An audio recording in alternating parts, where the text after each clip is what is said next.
こんにちは、空手家のコウキです。今回はちょっと秘伝や奥義に近い、知ってしまえば意外に簡単、実戦でダメージを最小限にする方法をお届けしたいと思います。特にトーナメント制の格闘技では勝ち上がった後いつもダメージで試合が辛いといった悩みや、フルコンタクト空手で行える商談審査で10人20人と多人数と戦ううちに聞かされてしまわないか不安といった悩みが多く寄せられています。そこで今回は実際に試合でダメージを最小限にした方法、100人組手のダメージを激減させた理論を分かりやすく解説していきたいと思います。このチャンネルは極真空手世界大会を3連覇したコウケツの過去の試合動画や誰でもすぐに再現可能な技術解説など見れば 100% 強くなる動画を毎週金曜投稿していますので、最新の理論や技術を見逃したくない方はぜひチャンネル登録お願いします。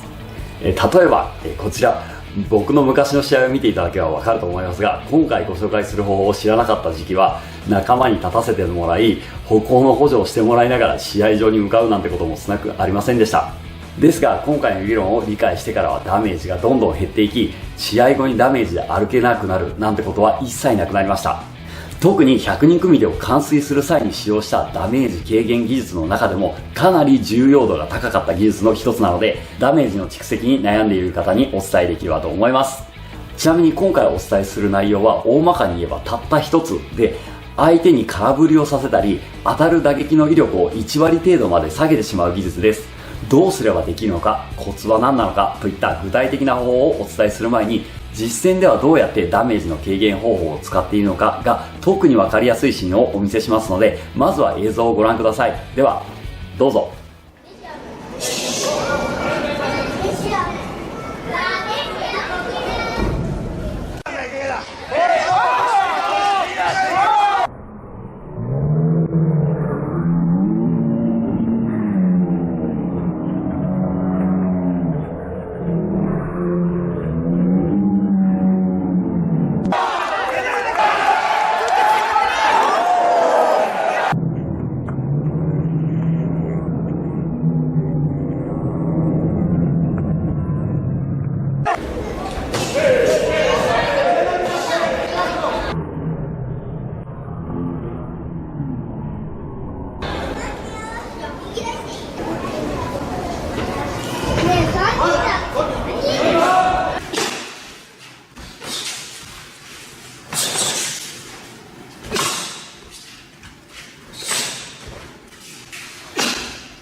どうでしたか？実は以前今回の技術を応用したものをこちら、ローキックを効かされない方法のシリーズで紹介しています。一見難しそうですが、実はコツや理屈が分かればかなりの確率でできるようになります。今回の方法は理論を知るだけで間違いなく初心者から上級者まで組手中の認識も動きも改善しますので、ダメージを軽減できるようになりたいという方は今からお伝えするコツをしっかりとお聞きいただき実践してみてください。さて今回お伝えする内容ですが、今回は、これだけです。やることはたった一つ、それなのにダメージが軽減できるその理由、中級者なら特に練習の必要なし、知っただけで今日からできる超具体的な簡単ダメージ軽減法、以上2点です。では早速1つ目、やることは1つ、ダメージが軽減できる理由です。やり方に関してはこの後詳しく説明しますが、やっていることは何かというと、相手が攻撃する場所にいないこと、これだけです。そんなん分かってるし、それができれば苦労しないよって人もいらっしゃると思いますが、ちょっと皆さんにここで振り返っていただきたいことがあるんです。皆さんは攻撃を出す際に脳でどんな処理が行われて攻撃が選択されているのかって考えたことがありますか？これを知っておくと今後の組手に色々応用が効くようになるので、今日はこれを超簡単に説明します。例えば人間は攻撃を出す際にまず脳が相手との間合いや相手のこの構えの形、それらを認識した上で過去の記憶に照らし合わせて相手が次にどう動くのかを想定して、それが確定した時に初めて脳から筋肉に指令が出されて攻撃という動作になります。ここまでちょっとそれっぽく言いましたが、そんなことをいちいち言われなくてもわかるよって思われるレベルの話だと思います。ただこの攻撃は脳が相手との間合いや構えの形を認識して次の動きを想定してから出しているというのが実はめちゃくちゃ大切で、今回の技術の要で、今回はこの脳の機能を意識的に利用する方法なんです。どういうことかというと、いつも通りちょっとこれ上から見た図なんですが、こちらが相手、こちらが自分になります。基本的に攻撃を出す際に相手はこの間合いやこの自分の構えの形を認識した上で、次にこの自分がどちらに動くかなどを想定して攻撃を出しているので、理屈を言えば相手がこう攻撃、例えばパンチをここに打ってきた時に出し始めた瞬間に相手が想定していないところに移動してしまえばいいんです。例えば下手な人がミットを持つとよくあるのですが、こう構えたミットにパンチを打とうとしたら、このミットをこう後ろに引いてしまうと肘がこうパーンって伸びてしまうなんてことがありますよね。あれと同じでやってみるとわかると思いますが、実は想定していたところから10センチ、もうほんとたったこれだけですね、打撃目標が当たる瞬間に動いてしまうと、打撃をミートさせることってできなくなるんです。なのでダメージを軽減するために最も大切なのが、相手が攻撃する場所にいないことになるんです。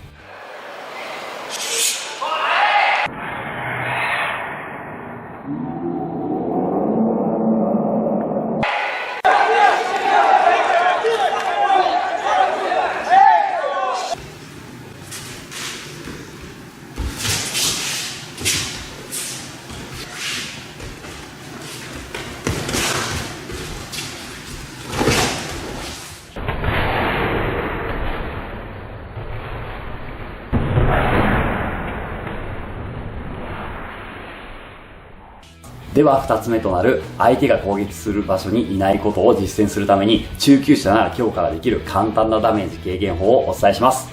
それは攻撃が来たら動くのではなく、攻撃が来そうと思ったら動くにすることです。そしてこの際に特に有効になるのがスイッチバックという技術になります。実はこの攻撃が来そうになったら動くという方法は、カウンターや間合いのコントロールをする際に大きく関与する大切な技術になるのですが、とても動画1本では説明しきれないので、カウンターや間合いに関しての動画は今後投稿していきたいと思っています。とりあえずこれだけは意識してほしいっていう大切なことは、攻撃が来そうと思ったら、たとえ攻撃が来ていなくても先にかわしておくことです。これなぜかというと、攻撃が来てなくてもかわすことで大きなメリットがあるからなんです。どういうことかというと、相手の脳からすればこの形でこの間合いの相手に対していつ攻撃しようって準備をしていたにもかかわらず、それが自分が思ってない予想外のタイミングでふわっと変わってしまうと、また一からこの相手に対して間合いや最適になる技を構築しなければいけなくなるんです。でも自らの意思でこう変化している自分は、間合いも相手の構えも予定通りなので、その瞬間こちらは思った通りの相手の形、相手は予想外の相手の形という状況が作り出せるため、確実に有利になります。だから来たではなく来そうの瞬間に変化しておけば、相手の攻撃が来ても来なくても有利になるんです。でこの時に有効になるのがスイッチバックで、後ろ足を軸にこうパッと下がる技術になります。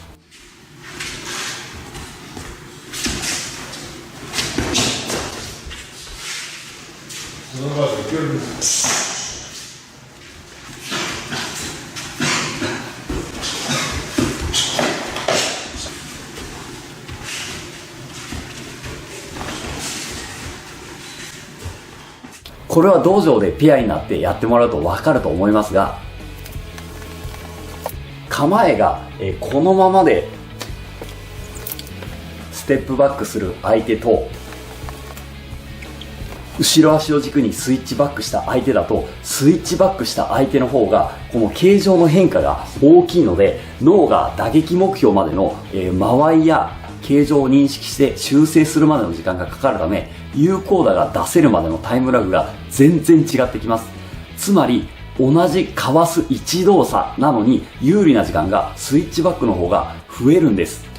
ぜひ道場に行ったら今回の方法を実感するためにも、まず仲間にいつも通り構えてもらって攻撃した後に、今度は相手にこちらの攻撃に関係なく来そうと思ったらスイッチバックしてもらうようにして攻撃してみてください。たったそれだけで打撃を当てる難易度がいかに変わるのかを体感できると思います。今回の方法は応用すると本当にいろんなことが可能になるので、もしよかったら自分のスタイルにアレンジして自分流のダメージ軽減法を開発してみてください。今後もこういった技術を一つずつなるべくわかりやすい形でお届けしていこうと思いますので、今後の技術解説を見逃したくない方はぜひチャンネル登録後に出るベルマークをタップして全てを選択していただくと更新を見逃さないで見ることができますので、よかったらベルマーク全てをタップしてみてください。最後に少しだけお礼とお知らせがあります。以前行った児童養護施設支援のチャリティー YouTube ライブの寄付活動や SNS での僕の活動をご覧いただいた方より先日直接ご支援いただき、概要欄にある職員不足で十分なケアを受けられない児童養護施設の子供たちを救うために活動している NPO 法人さんに支援させていただき、感謝の声をいただきました。本当にありがとうございました。